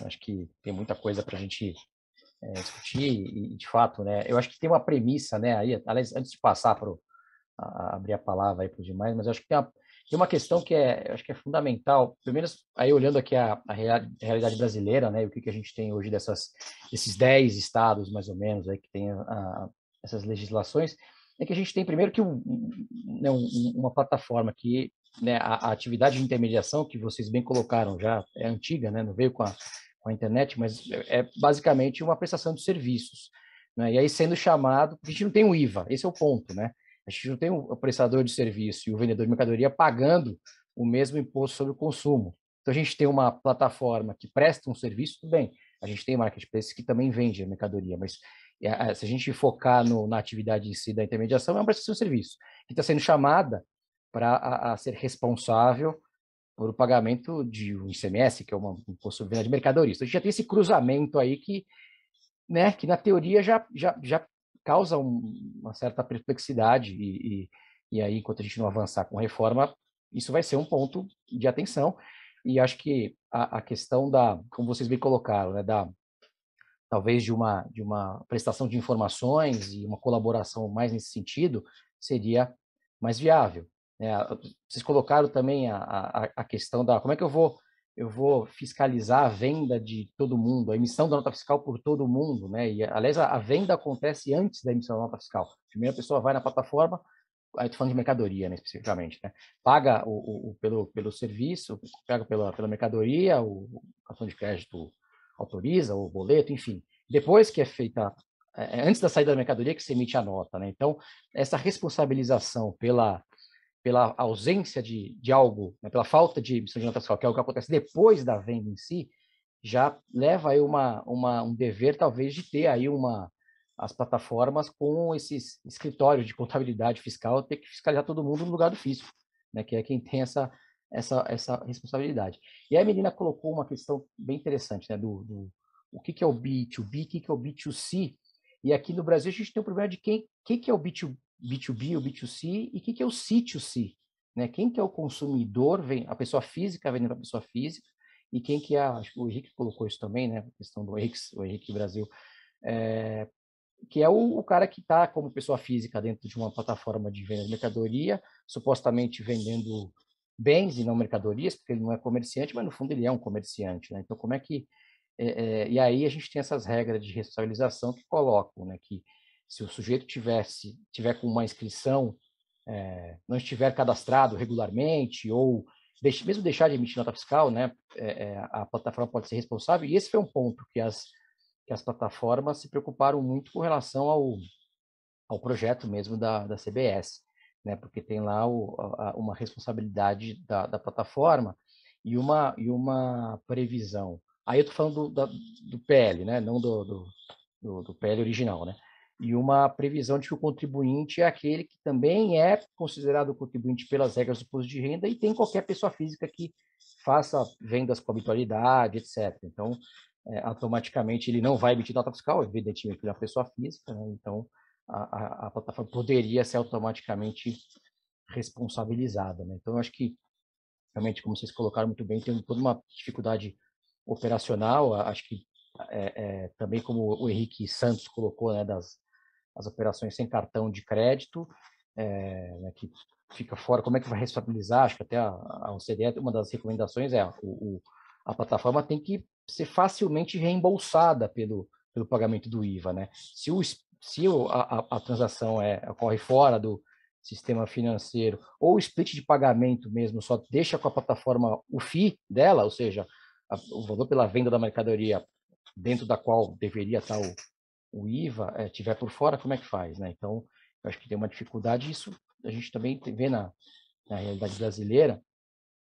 E se a gente pegar as regras do CTN, enfim, a gente tem jurisprudência do STJ, né? O interesse comum não pode ser o econômico, mas o jurídico, né? Acho que vocês comentaram também que a questão da responsabilidade de terceiros, né? Que a gente tem ali hipóteses fechadas no CTN, e a gente teve decisões do Supremo recentes que, da minha visão, acho que os estados já estão proibidos, né? De criar essas regras, porque o Supremo, embora teve 2 ADIs, né? Uma do ano passado e uma desse ano, embora tenha pego aí legislações específicas, né, de alguns estados, né, Mato Grosso e Goiás, foram aprovadas teses, né, que dizem que é inconstitucional a lei estadual que disciplina responsabilidade de terceiros por infrações de forma diversa da matriz geral estabelecida pelo CTN. Então, como os modelos, né, pelo que eu me lembro desses estados que o Henrique Santos colocou, trabalham em hipóteses de responsabilidade, não de substituição tributária, né? Os estados já estão proibidos pelo Supremo, porque a tese é geral, a tese não fala só das leis desses estados, né? Então me parece que já existe, além do CTN em si, né, ter essa discussão se existe uma violação ou não, o Supremo está dizendo que o estado não está preso às hipóteses do CTN, e aí eu tenho dificuldade de enxergar a responsabilidade das plataformas dentro de alguma daquelas regras. E mesmo se a gente pegar a lei do ICMS, e aí aquilo que eu falei no começo, né, quanto a contribuintes de ISS, prestadores de serviços sendo chamados para para serem responsáveis. Mesmo a gente pegar, por hipótese, né, uma hipótese de substituição tributária, né, que aí seria uma saída, e aí também a gente teria que ter uma mudança na legislação, uma lei complementar para harmonizar isso, porque a Lei Candir ela só autoriza a eleição, né, pelo legislador do Estado, né, de um substituto, se ele for contribuinte do imposto. E aí a gente tem as plataformas que não são contribuintes do ICMS, né? Então, eu acho que realmente a gente tem essas dificuldades e essa violação mesmo dos estados, né, que a gente tem na jurisprudência e na legislação, né? Então, enfim, Adolfo, não sei se você quer falar alguma coisa, Halley, ou a gente já abre para os debates e... Eu acho que podemos abrir. Acho que tudo que devia ser dito foi falado de modo muito brilhante, né? A Melina trouxe questões jurídicas lá da União Europeia e o Henrique, os dois Henriques trouxeram aqui as agruras do pessoal do Brasil, né? Das empresas, como a gente falou. Eu acho que a gente tem que encaminhar o TIT em especial. Se você colocar lá ambiente virtual no critério de pesquisa de jurisprudência do TIT, viram apenas 4 decisões. Dessas 4, uma do signo não quer dizer nada. Das 3, uma é até minha, mas é muito pouco explorado esse tipo de discussão. Eu acho que ele tem muito por vir. A gente tem umas perguntas no chat. Acho que uma até já foi respondida. Era uma pergunta para a Melina, mas foi respondida pelo Henrique Brasil, né? A pergunta do Antônio. Não sei se você quer falar, Antônio, mas senão eu posso ler aqui. Se as plataformas no modelo de IVA dos outros países, além da responsabilização tributária, traz algum tipo, as legislações, né, trazem algum tipo de responsabilidade jurídica adicional, cíveis, consumidor, aduaneira, etc. O Henrique Brasil, desculpe, respondeu sobre a ótica do Brasil, que tem a responsabilização do consumidor e a trabalhista. A do consumidor eu já tive algumas notícias mesmo, do trabalhista eu estou aprendendo aqui com o Henrique agora, eu não sabia. Mas, menina, tem essa responsabilização das plataformas também no exterior com relação a outras searas que não a tributária? Uma pergunta bem interessante. Você quer? Posso responder? Você vai? Eu não vejo essas discussões muito assim conjugadas, não. Deve ter discussões sobre a responsabilidade civil, consumidor nesses países, mas aqui no Canadá eu não vejo esses dois tipos de discussão. Na União Europeia, que eu acompanho bastante, também não vejo assim essas discussões alinhadas, ligadas, né? Tem responsabilidade tributária, então vai ter do consumidor, necessariamente. Não vejo alinhadas, não vejo assim no debate internacional isso no mesmo debate. O que eu vejo, até um exemplo até para o Henrique da Uber, tem um caso aqui bem interessante aqui no Canadá que está começando a ser discutido, é uma ação coletiva, né, que eles chamam de consumidor, que o que aconteceu? É uma agência, uma plataforma também de delivery, e aí essas plataformas têm muito, né, Henrique, essa questão de conceder de promoções que a plataforma concede, né, para conseguir clientela, etc., e que os restaurantes em si não fazem parte desse oferecimento de promoções. E o que aconteceu é que essa plataforma estava oferecendo uma promoção e aplicando o GST, o IVA, incorretamente. Porque como eles têm que repassar o dinheiro total para o restaurante, né, o restaurante não faz parte dessa transação de promoção, às vezes pode fazer parte, né? Às vezes a promoção pode ser suportada em parte pelo restaurante, em parte pela plataforma. Tem vários modelos, mas nesse caso específico era só a plataforma de delivery que estava pagando a promoção. Então ela estava aplicando o IVA sobre a operação total e depois de aplicar o IVA, estava tirando o valor da promoção, sei lá, 20%, né? E aí entrou-se com uma ação coletiva na esfera do direito de consumidor, falando que, na verdade, a promoção deveria ser aplicada antes do IVA, né? E o IVA ser aplicado pelo preço reduzido depois da promoção.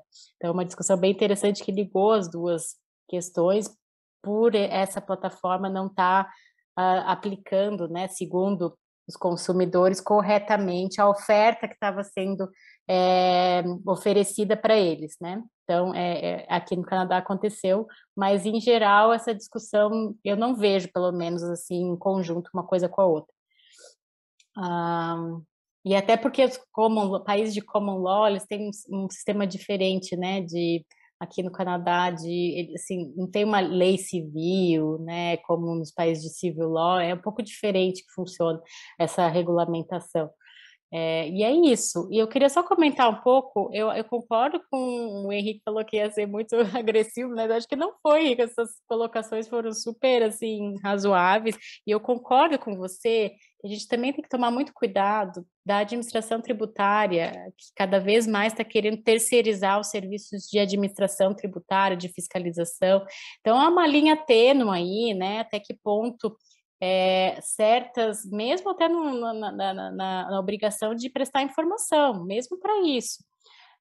Tem uma linha tênue aí para a gente ver até que ponto são obrigações que a administração tributária deveria, né, ter um corpo de fiscais, gasta dinheiro para isso, até que ponto não está repassando, terceirizando, até no que diz respeito simplesmente ao fornecimento de informações para outros sujeitos passivos, não só as plataformas, quanto outros também, que porventura podem ser obrigados a prestar informações. Então, também tem essa questão dessa linha tênue, né?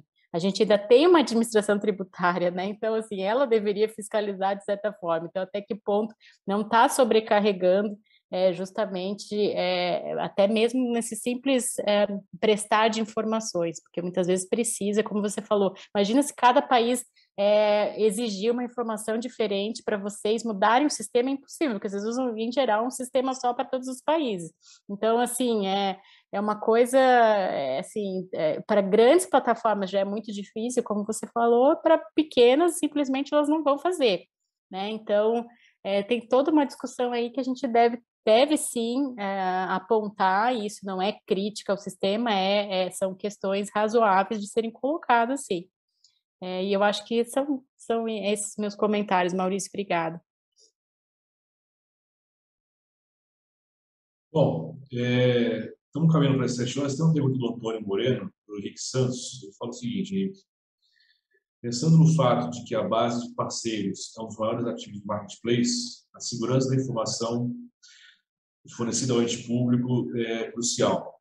Foi discutido no CONFAS ou no DIN quaisquer medidas como criptografia serão tomadas para assegurar essa segurança de informação? Legal, obrigado pela pergunta, Antônio.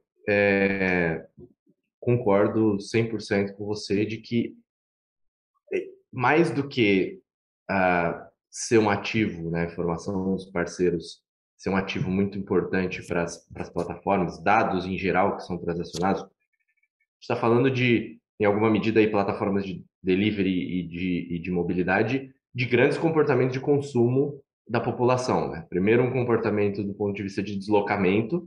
Então, se eu não me engano, em 2019, a gente, em parceria com o pessoal da USP, se eu não me engano, criou, inclusive, com dados anonimizados, índices Uber de relacionados, e traçou uma correlação entre os deslocamentos em regiões metropolitanas, especialmente ali de São Paulo, e a atividade econômica no país. Então, é muito curioso como tem uma correlação relativamente aí relevante entre o índice, o volume de viagens de Uber e a atividade econômica no país. Então, o dado é muito importante por isso, estamos falando de comportamento de consumo, e também porque as plataformas em geral operam num ambiente com extrema assimetria de informação, né?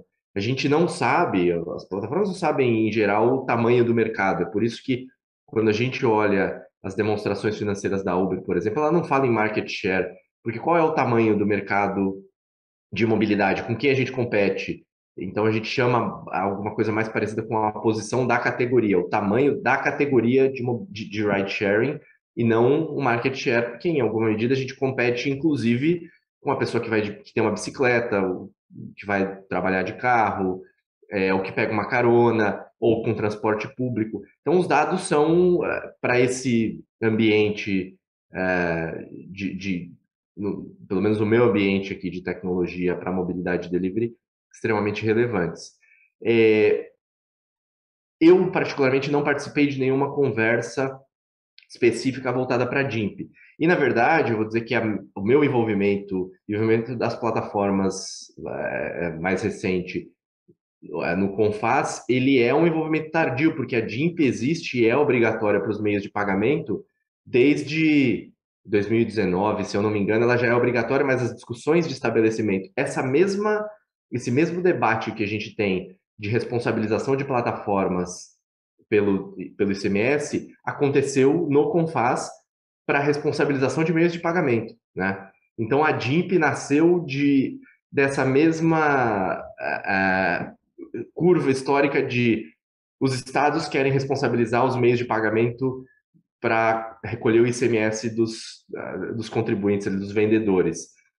Viram empecilhos jurídicos, passaram a criar uma obrigação acessória, que nesse caso foi a DIMP. Aconteceu essa mesma história, então, das plataformas para os meios de pagamento.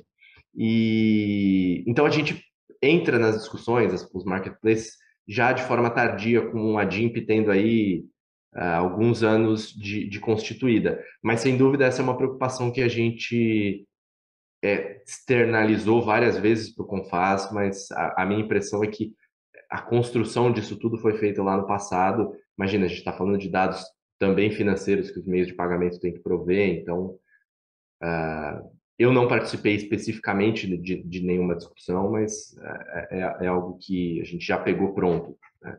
A DIMP, no geral, já veio pronto. Os marketplaces entraram como uma alternativa ao litígio que começava a se criar lá em meados de 2019.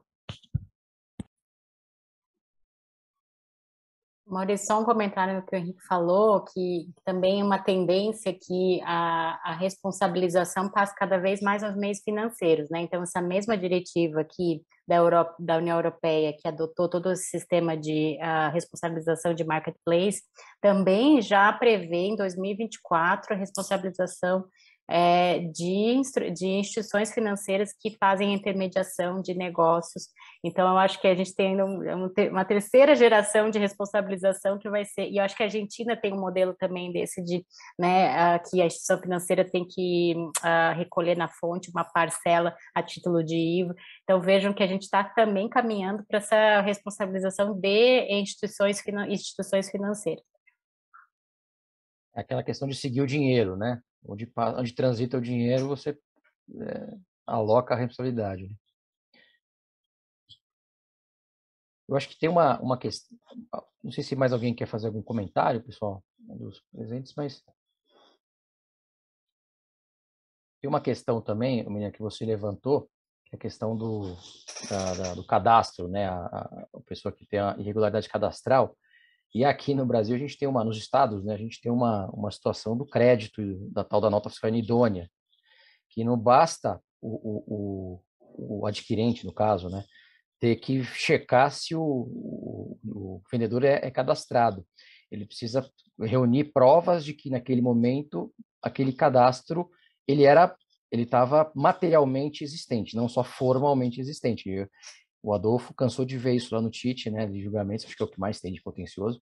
Então, ele precisa montar um dossiê, porque a administração pode desconsiderar um estabelecimento, fazer aquilo retroagir até uma data que a investigação disser que é a data base do início da irregularidade do estabelecimento. Então, às vezes, entrevista uma vizinha do imóvel, a vizinha fala que não vê ninguém no imóvel desde 2010. Pronto, desde 2010 todas as notas são consideradas inválidas, né? Então, essas regras estaduais que o Henrique Santos colocou de ter que responsabilização da plataforma por cadastro irregular, numa última instância, pode levar a isso, né? A plataforma, além de ter que ver se o sujeito ele está formalmente cadastrado, mas também materialmente reunir provas daquela. Então, realmente é uma questão que foge muito à razoabilidade, né? E além da questão formal, como eu disse, que o Supremo já disse que não pode ter hipóteses fora do do que tem no CTN, tem essa questão de razoabilidade também, que é bem perigosa, né? Não, mas aí, Maurício, só pegando o gancho do teu comentário, essa razoabilidade é difícil mesmo, né? A gente vê no dia a dia que haja algum tipo de razoabilidade por parte do fisco.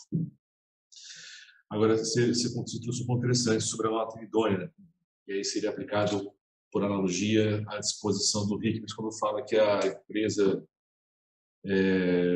teria que manter, teria que ter consigo a regularidade do cadastro no momento da operação lucrativa não ser responsabilizada, né? Quando a gente fala de nota fiscal idônea, não é de se concordar na posição de advogado, mas dá para entender a posição do fisco quando ele fala, olha, se você mantém relação jurídica comercial com o seu cliente, com o seu fornecedor, todo dia, nada mais natural do que quando você manda um caminhão buscar a mercadoria do seu fornecedor, você sabe se ele vai lá de fato ou não, né? Então dá para entender porque você está ali no âmago da relação do dia a dia, falando com o fornecedor, passando e-mail e tudo mais. Então seria factível que o adquirente soubesse se a empresa é regular ou não.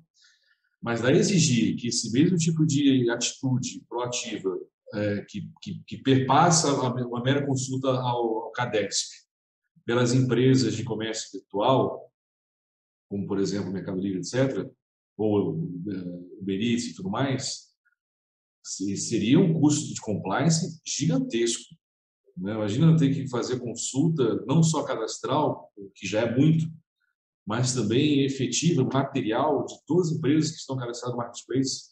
Seria algo irreal, né? Edu, só para complementar, isso já tem na portaria CAT 156 aqui em São Paulo, né? Ele tem um critério bem objetivo. Se ele faz um corte de uma operação de 3 meses do vendedor, e se você tiver mais de 10 transações, se eu não me engano, ou transacionar 60 mil no trimestre, você obrigatoriamente tem que se informar isso, a plataforma tem que informar essa transação para a Secretaria de Fazenda. E um dos pontos que ele indica é que você tem que, de fato, consultar a situação cadastral no CADESP. Então, independente de ser um vendedor pessoa física ou ser uma pessoa jurídica. Só que ele pede para você mandar os válidos, né? Os que são inválidos, ele manda você contingenciar. Então, isso já é uma regra, salvo engano, de 13. Acho que é o CAT 156 de 2013, né? O grande problema é que quando vem a cassação de inscrição, vem com efeito retroativo, né? Então, por mais que você tenha em mãos todas as consultas que foram feitas, você tenha obedecido as regras de enviar e fazer contingenciamento, etc., pode ser que isso não seja suficiente na linha do que o Maurício colocou, que talvez seja factível de pensar que isso possa existir.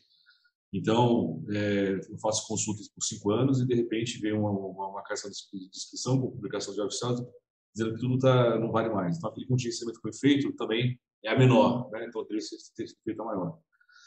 Então, de fato, a gente tem que entender como é que o fisco paulista vai evoluir na interpretação das regras legais e razoavelmente aceitas na condução dessa fiscalização. Porque, de novo, se você consultar ambiente virtual no site do TIT, vão vir 4 decisões só. Então, isso informa, isso quer dizer que o fisco muito pouco aplica essas disposições acerca da responsabilização de empresas de intermediação virtual, né?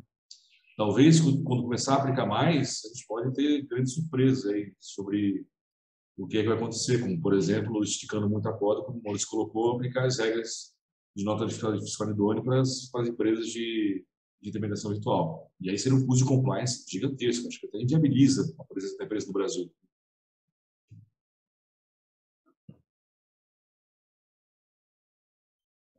Não, com certeza. Pessoal, não sei se alguém tem mais alguma ponderação aí do grupo, senão vamos passar para as considerações finais aqui dos nossos palestrantes. Acho que não tem mais. Se alguém levantou a mãozinha aqui, virtual. Então, não sei se querem fazer considerações finais, pessoal. Melina, Henrique Santos, Henrique Brasil. Mari, só agradecer de novo o convite da BAT, foi muito bom estar aqui com vocês, de discutir com os dois Henriques, que são ótimos, conhecem bastante, né, toda a sistemática internacional, interna, Então, agradeço imensamente a todo mundo que participou, as perguntas, e até a próxima. Do meu lado também, só queria agradecer. E Melina, super concordo com você de que é importante fazer, e eu falo isso no espírito de contribuir com a discussão, mas realmente foi um prazer para mim estar aqui. É sempre, de novo, foi muito difícil falar depois das pessoas que eu admiro pra caramba e que falaram tão bem, mas obrigado pelo convite e até a próxima. Obrigado da minha parte também, turma. Acho que mais do que falar, eu saio também com alguns aprendizados aqui. Eu acho que esse é um debate bom, né? Mais do que só chegar e, enfim, falar, fazer minhas considerações. Eu vou levar um pedacinho aqui da fala da Melina, um pedacinho da fala do meu xará, enfim, e das contribuições de todos aqui. Então, saio um pouquinho diferente do que eu entrei aqui e agradeço a todos pela disponibilidade. Todos nós, eu acho. Então, agradecemos vocês também. Haley, você quer fazer alguma consideração final? O Adolfo? Eu quero só agradecer mais uma vez a todos e parabenizar as excelentes exposições que nós tivemos aqui. A discussão desse tema é extremamente importante. Nós temos também um projeto em relação à reforma da tributação da folha de salários, num outro comitê, que trata da CPRB digital. Então, fica também aqui o convite, né, para aqueles que se debruçam sobre esse tema, né, tanto os Henriques e a Melina, para que nós possamos discutir oportunamente esse tema. E também, mais uma vez, em nome da ABAT, né, agradecer e parabenizar novamente a condução aí do meu amigo Maurício, Adolfo e a todos os associados e participantes que estão nos acompanhando aqui também. E faço votos de que no próximo ano nós consigamos novamente fazer esse comitê, esse foro que ele vem se constituindo na área tributária. Muito obrigado e desejo a todos uma ótima e excelente noite. Obrigado, pessoal. Boa noite. Tchau. Obrigado, Tchau, boa noite. Tchau, boa noite.